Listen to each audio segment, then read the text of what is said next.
San Francisco awoke to the gentle light of a spring morning.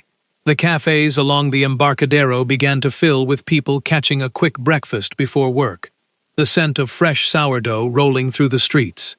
For Laura Adams, this was the opportunity she had spent months praying for. Dressed in a simple navy suit, she reviewed her resume one last time.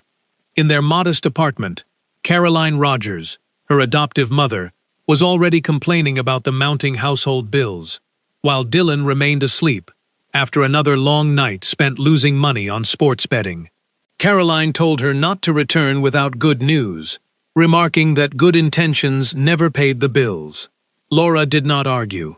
She had learned long ago that confrontation changed nothing. Breathing deeply, she headed toward the transit station, convinced that her interview at Carter Holdings could rewrite her future. To save time, she took a shortcut through the bustling ferry building marketplace. Sudden shouting caught her attention. A vendor was yelling at an elderly man to leave, refusing to give away items for free. The old man held a bag of oranges, explaining uncomfortably that he had lost his wallet, but his family would arrive shortly. Several bystanders watched the humiliation without intervening. Laura checked her watch. Remaining here meant arriving late for her career-defining interview. Yet, the distress on the elderly man's face reminded her deeply of her late adoptive father. She approached the vendor, inquired about the cost of the oranges, and paid using the last bit of cash she carried, telling the gentleman he could take them. The elderly man looked at her with surprise, noting she should not spend her money on a stranger. Laura smiled, replying that he needed help today, and perhaps she would need it tomorrow. The vendor handed over the bag begrudgingly. Laura walked the elderly man to the exit, moving slowly to match his pace. He thanked her warmly, stating that no one should be left to feel abandoned when facing trouble. Right then, a taxi pulled up to the curb, and the driver immediately recognized him as Mr. Donald Carter, expressing relief at finding him. Laura felt reassured knowing he was safe. She mentioned that her father always taught her that kindness only holds value when it expects nothing in return. Donald smiled with deep emotion, introducing himself and asking for her phone number so he could properly show his gratitude. She quickly scribbled it on a scrap of paper before saying goodbye. As the taxi vanished into the city traffic, she looked at her watch. The interview had begun more than 20 minutes ago. Lowering her head, she realized she had lost her dream opportunity, yet she felt no regret. She remained unaware that this single choice had altered her destiny. While she walked back toward the station, a sleek black luxury sedan pulled up alongside the taxi carrying Donald, and a driver opened the door, informing Donald that Arthur Carter had been searching for him for hours. Laura caught those words just before the vehicles departed, standing still, completely unaware that she had just crossed paths with the family destined to change her life forever. Laura slept poorly that night, the image of the luxury vehicle picking up Donald returning to her thoughts repeatedly. Something about the encounter felt larger than it appeared, but she forced herself to let it go. The true ache was losing the interview that could have secured her career. The following morning, while brewing coffee in her small kitchen, her phone rang. A polite voice identified themselves as calling on behalf of Donald Carter, explaining that the gentleman wished to invite her to his residence that afternoon to thank her personally, adding that a car had been dispatched to collect her. Laura hesitated, suggesting there might be a mistake, but the caller assured her that Donald had been very specific. Looking at the old clock on her wall, she realized that being unemployed left her with few options, and declining seemed foolish. She accepted the invitation. That afternoon, the car navigated wide avenues before entering the quiet, affluent neighborhood of Pacific Heights. Laura looked out the window in silent awe, having never visited such an estate. The vehicle stopped before a grand stone mansion. A butler opened the door before she could knock, welcoming her and stating that Donald was expecting her. The elderly man appeared immediately, leaning slightly on a cane with a warm smile, expressing his joy that she had come. He led her into a bright, spacious sitting room filled with the scent of fresh tea, explaining that a phone call was insufficient to thank someone as rare as her. Laura deflected the praise, stating she only did what anyone should do. Donald shook his head, noting that the problem lay in the fact that almost no one did anymore. Before she could reply, the front door opened and a tall, elegant man walked in, reviewing data on a tablet. His commanding presence filled the room instantly. He asked his grandfather how he was feeling, his voice firm and authoritative. Donald smiled, introducing him to the young woman he had spoken about. The young man looked up, and Laura felt a sudden shock of recognition. Arthur Carter, the chief executive officer of Carter Holdings, was a face she recognized from countless business journals detailing his corporate discipline and success. They observed each other in silence for a few moments. Arthur remarked distantly that she must be the one who assisted his grandfather at the marketplace. Laura answered calmly that she had merely performed a basic act of decency. Arthur turned to his grandfather, stating he should have called immediately. Donald replied peacefully that it was beneficial to remember that people who helped without hidden motives still existed. Just then, another man entered the room, dressed casually, but possessing sharp, attentive eyes. He apologized for the interruption, mentioning the board meeting was about to begin. Arthur told Justin to wait, keeping his gaze fixed on Laura. Justin observed the scene with quiet curiosity before stepping out. Donald turned back to Laura, mentioning she had spoken of losing an interview the previous day. She lowered her eyes slightly, confirming it was indeed at Carter Holdings. Arthur raised an eyebrow, now fully intrigued, asking which department she had applied for. She explained she studied business administration and sought a position in marketing, having managed commercial communication projects. Arthur asked directly if she could prove her capabilities. Unintimidated, Laura clearly articulated the projects she had managed, the challenges faced, and the solutions implemented. Arthur listened without interruption. When she finished, silence returned to the room. Donald spoke first, suggesting she deserved an opportunity. Arthur remained thoughtful for a moment, stating that at Carter Holdings, no one received a position through recommendation, not even his grandfather's. Laura nodded serenely, expressing that she understood completely. Her independent response caught his attention. However, Arthur continued, an internal evaluation process was beginning the next morning to fill a marketing vacancy, and if her skills were as strong as she claimed, she could compete like any other applicant. Laura's eyes brightened as she asked if he was serious. Arthur confirmed it, adding she would have to earn it herself. She stood up, contained but deeply thrilled, stating that earning it was exactly what she wanted. Arthur nodded, his expression displaying a rare sign of professional respect. Donald watched them both in silence, sensing that destiny had just set a wheel in motion that neither of the young people could yet comprehend. The following weeks passed with unexpected speed. Laura successfully advanced through the rigorous selection process at Carter Holdings by delivering a precise, courageous analysis of a major campaign the company had been on the verge of canceling. She made no attempt to flatter the executives. She simply spoke the truth. That very afternoon, she received the official notification welcoming her to the company.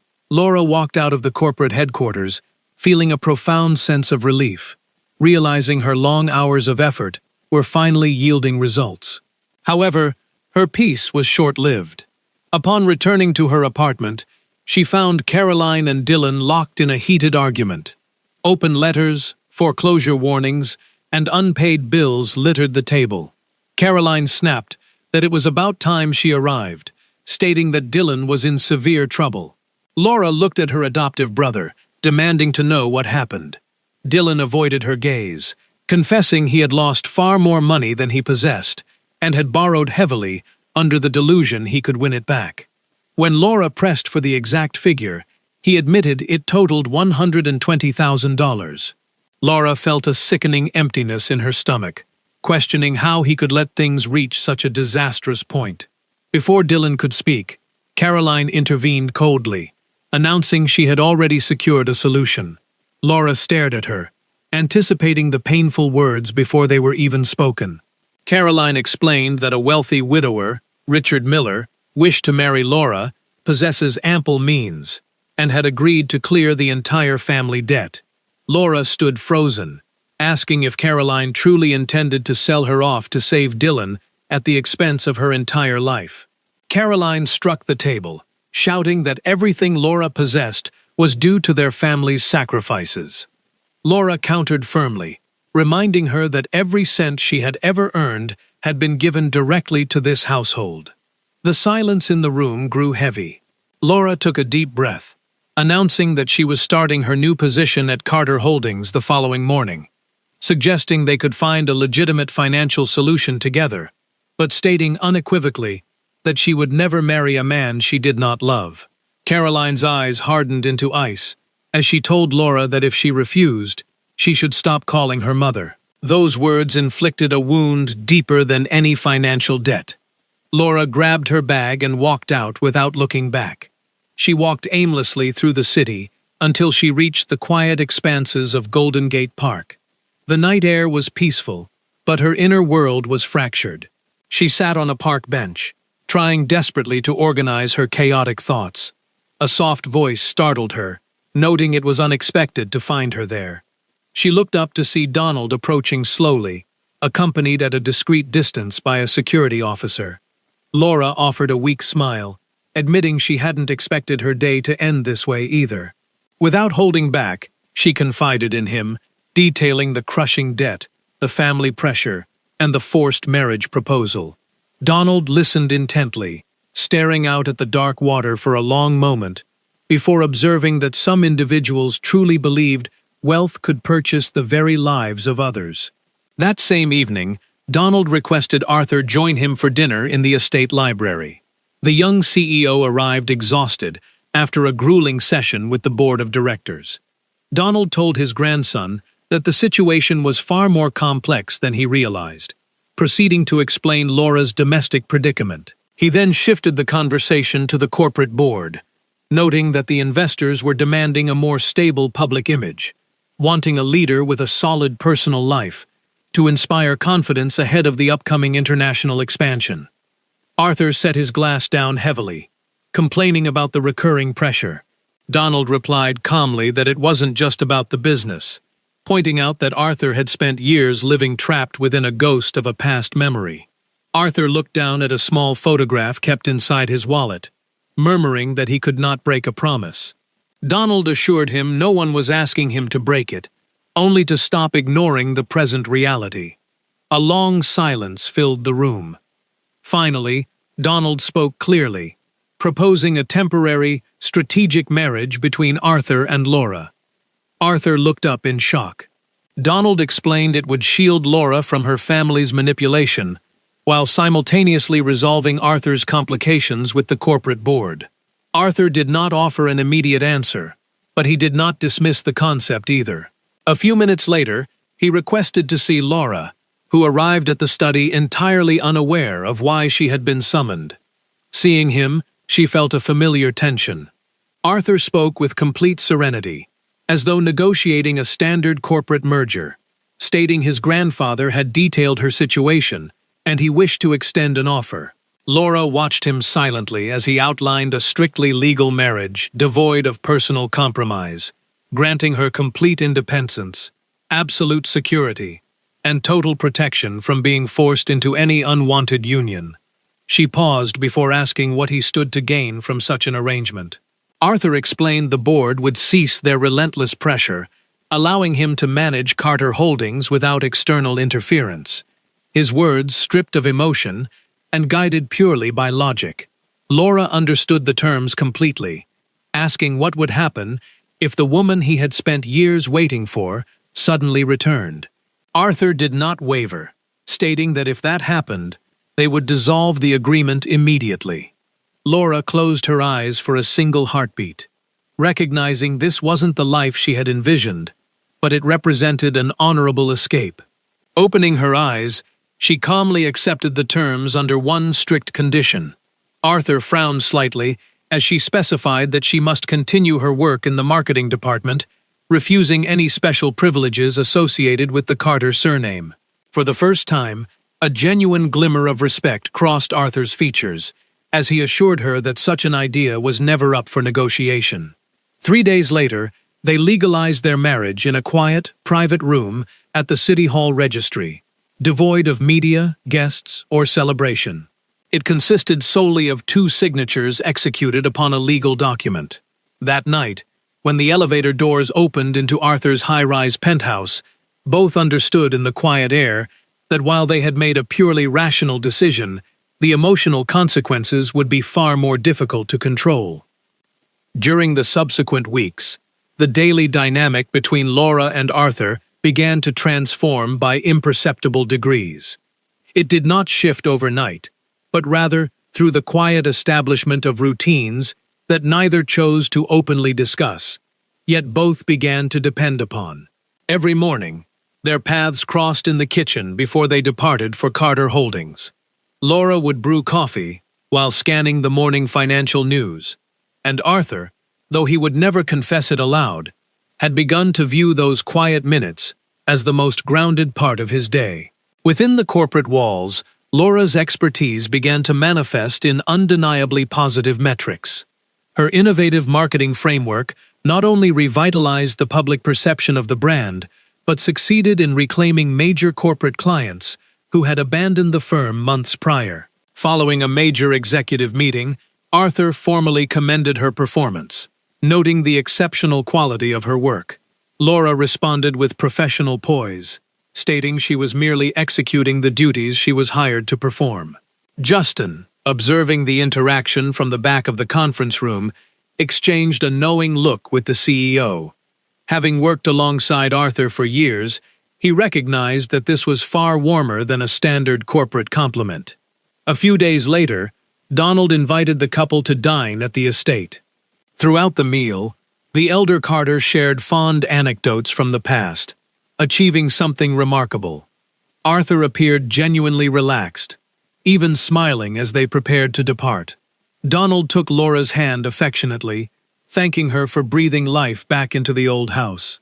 Laura shook her head gently, claiming she had done nothing extraordinary, but Donald smiled, whispering that doing the ordinary with an extraordinary heart was precisely what altered the world. Time marched forward with a tranquility that neither had anticipated. As days dissolved into weeks, small, considerate habits began to manifest. Arthur started noticing nuances he previously would have overlooked entirely. If Laura remained working late at her desk, a member of the executive security detail would quietly ensure she had a safe escort home without her ever requesting it. If she became too absorbed in her spreadsheets to remember lunch, a fresh coffee and a light meal would mysteriously appear on her desk. Laura assumed these actions were merely reflections of standard corporate professionalism, but Arthur knew they stemmed from a far deeper place. One evening, while returning home, they shared the drive in complete silence. It carried no awkwardness. It felt intimate and entirely different, yet both consciously avoided labeling the shifting tide of their emotions. This fragile piece began to fracture when an invitation arrived for the annual charity gala hosted by the prestigious Reynolds Foundation. As was required every year, Arthur was expected to attend as the prominent public face of Carter Holdings. Before leaving the penthouse, he discovered Laura in the living room, focused intently on reviewing campaign briefs. He softly noted he would not return late, and she looked up, wishing him a successful evening. They were simple, parting words, yet Arthur found himself reflecting on the cadence of her voice far longer than he anticipated. The grand ballroom gathered the most influential figures in the region, bringing together corporate titans, media representatives, and charity heads. The atmosphere shifted dramatically when the patriarch of the Reynolds family took the stage, clearing his throat to speak. He announced emotionally that after nearly 20 years of relentless searching, their long-lost daughter had finally returned home. A heavy silence fell over the crowd before a wave of applause erupted. A young woman stepped into the spotlight, looking elegant and composed, though her display of deep emotion appeared carefully practiced. The patriarch introduced her as Stephanie Vance, confirming that recent genetic analysis had identified her conclusively as their missing child. Arthur felt the room grow entirely still around him. For years he had honored a solemn family promise tied to this exact search. Yet looking closely into Stephanie's eyes, an unsettling feeling washed over him. As he stepped forward to offer his congratulations, he searched her expression for any hint of familiarity, noting he was glad to see her safe. Stephanie smiled softly, replying she wished she could recall more of the past, but many memories remained fractured. The answer was logical, yet her eyes remained remarkably cold and detached. Arthur found himself unable to shake a growing sense of doubt. Meanwhile, back in the quiet penthouse, Laura watched the live television broadcast in absolute silence. The cameras captured Arthur standing closely beside the glamorous young heiress, while the commentators discussed the historic family reunion. Laura understood the implications instantly, requiring no further explanation. She remembered the explicit clause within the temporary marriage contract they had signed. If that woman returned, their arrangement was over. She stood up without haste, walked into the master bedroom, and began packing her personal belongings. She shed no tears, but each familiar object she touched seemed to carry an immense, exhausting weight. Before departing the apartment, she carefully slipped off her wedding band, placing it gently on the table, alongside a brief, handwritten note, thanking him for offering her sanctuary when she needed it most, and expressing her sincere hope that he would now find the happiness he had spent his life searching for. She closed the heavy door quietly behind her. Hours later, Arthur returned and switched on the lights, greeted only by an oppressive, profound silence. Upon the table, the metallic glint of the ring and the white paper of the note seemed to dominate the entire room. He read her words once, and then immediately read them again, and for the first time in his adult life, he stopped calculating like a corporate executive. He thought only as a man who had just lost something irreplaceable, finally realizing how deeply she mattered to him only after she had walked out of his life. The following morning commenced with an eerie, hollow quiet, echoing through the penthouse. The wedding band and the brief departure letter remained exactly where Laura had left them. Arthur read those few lines repeatedly, failing to comprehend why a simple note felt more devastating than the most catastrophic business failure he had ever encountered. At the headquarters of Carter Holdings, the staff immediately sensed his volatile mood.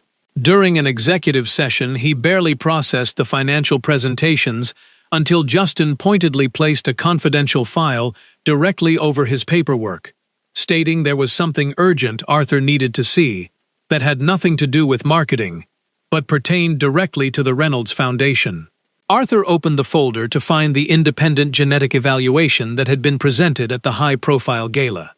A corrected date and an irregular, rushed signature immediately drew his sharp focus.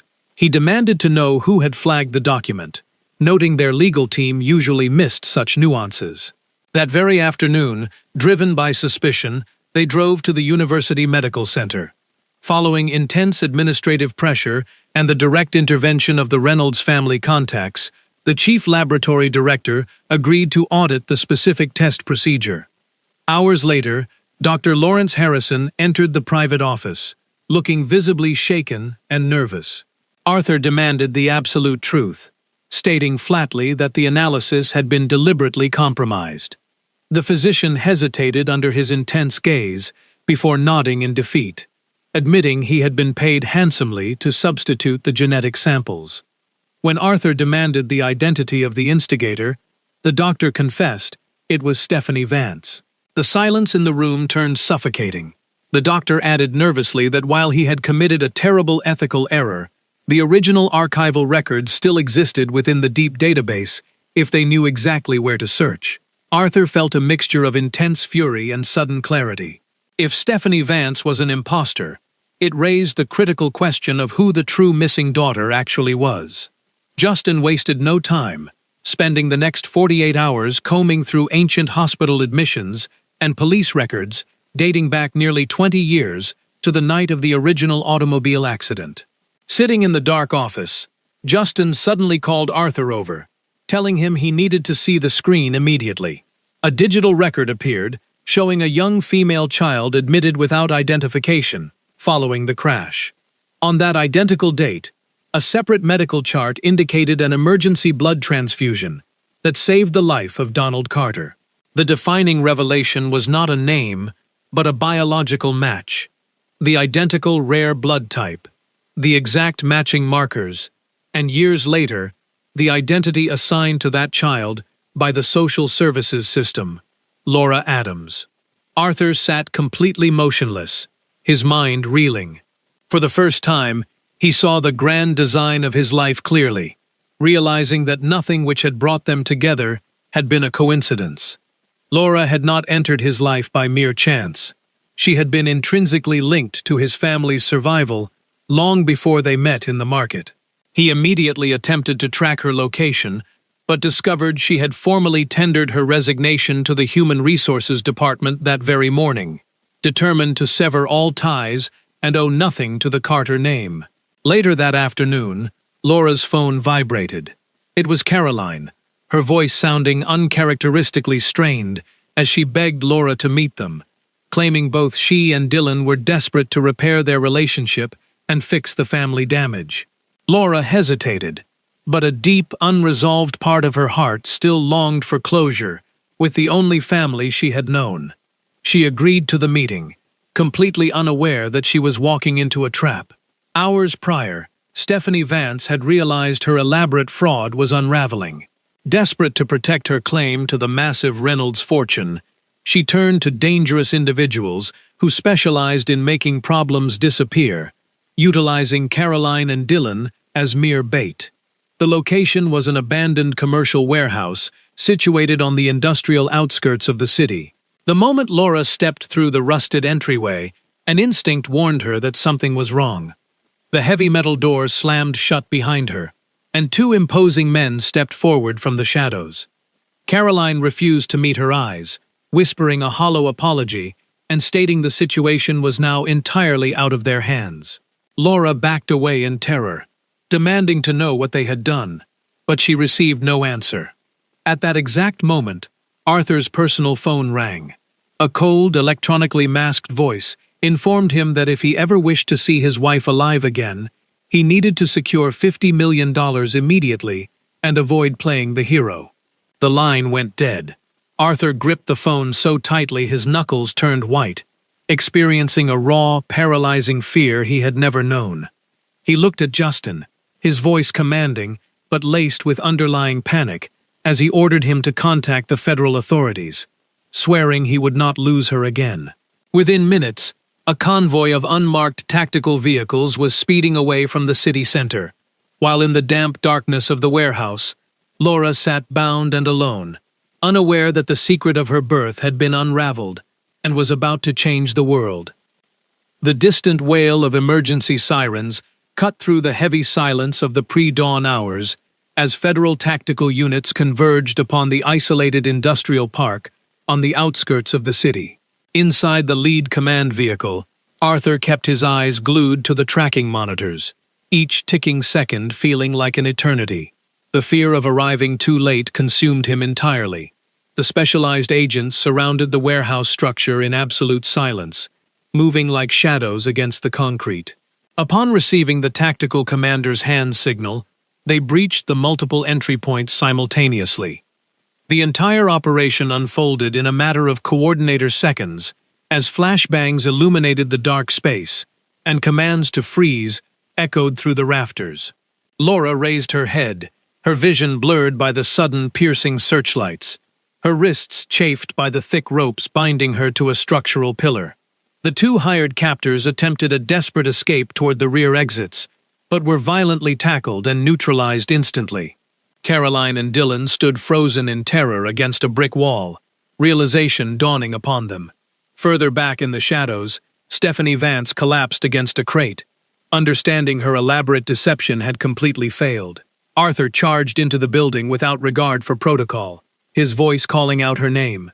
Laura turned her head slowly, and for a brief moment, the surrounding chaos of police radios and shouting agents simply faded away. He dropped to his knees before her, his usually steady hands trembling visibly as he worked to slice through the heavy cords. He whispered an apology, confessing he had been foolish and had taken far too long to comprehend exactly how vital she was to his existence. Laura, exhausted and emotionally spent, leaned her forehead against his shoulder, whispering that he had arrived precisely when she needed him most. In that embrace, there were no lingering contracts or unspoken doubts, only absolute truth. The on-site medical personnel quickly evaluated her, confirming her physical injuries were superficial. As the ambulance transported her to the medical center for observation, the police formally processed the arrests of Stephanie, Caroline, and Dylan.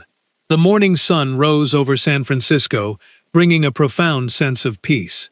2 days later, within a private conference room at the University Hospital, Arthur, Donald, and the patriarch and matriarch of the Reynolds family waited in tense anticipation.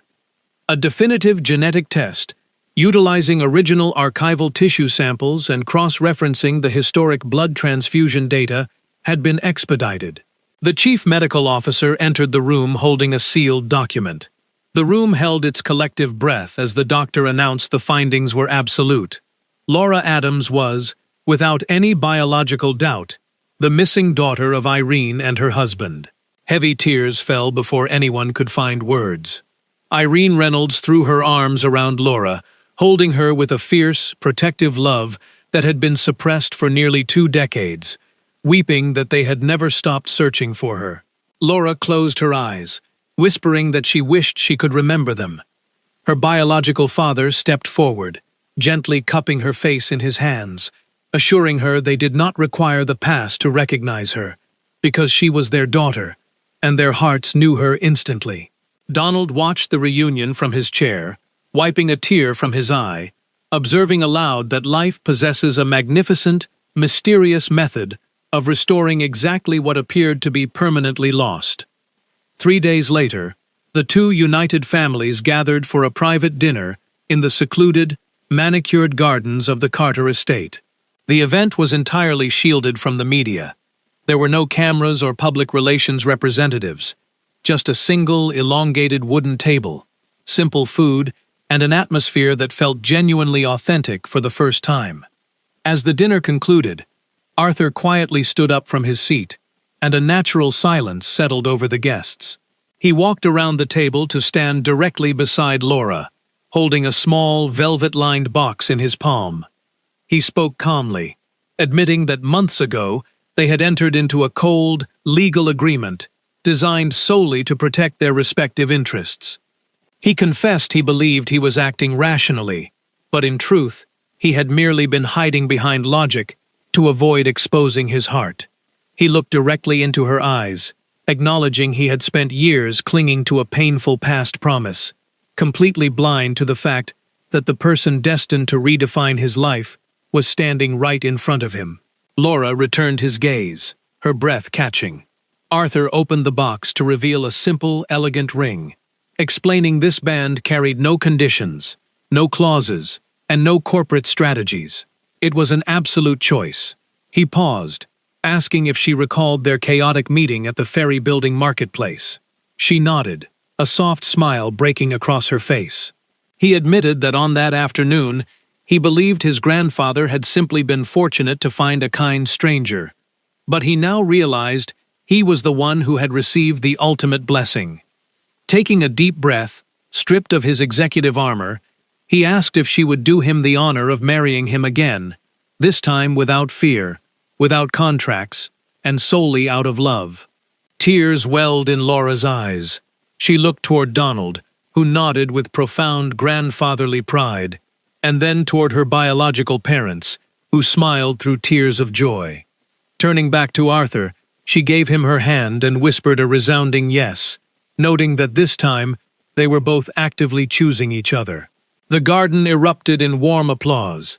Donald raised his glass high into the evening air, declaring that true families are never constructed from material wealth or corporate alignment, but are forged through the courageous decisions that originate within the human soul.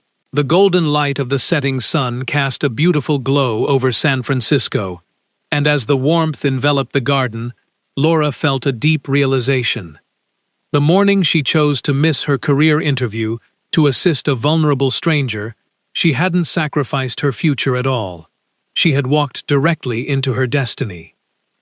When we look back at the winding path of existence from the vantage point of mature years, we come to understand that life's most profound transformations rarely result from grand, calculated strategies or aggressive ambitions. Instead, our destinies are almost always shaped by the quiet, unprompted impulses of the human heart. Those small, seemingly insignificant moments where we choose to extend kindness to another human being without expecting a single thing in return. For Laura, a simple act of empathy performed amid the noise of a crowded marketplace became the catalyst that unraveled years of deception, healed old family wounds, and restored an inheritance that had been lost for 2 decades. It is a powerful reminder that the universe operates on a ledger of grace. When we give freely of ourselves to those who can offer us nothing in exchange, we set into motion a series of events that ripples far beyond our immediate sight.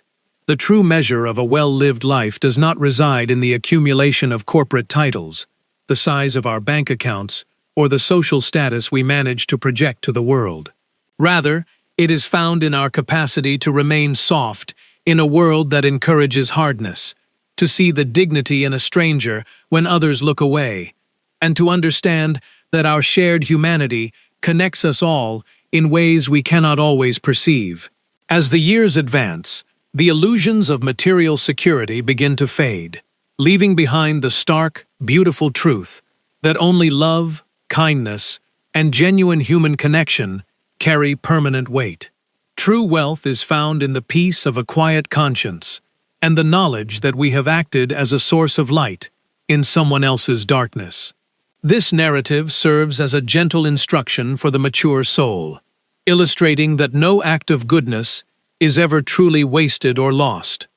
It may not return to us immediately, and it may not arrive in the form we anticipate, but it deposits a seed of light into the world that will inevitably bear fruit when the season is right.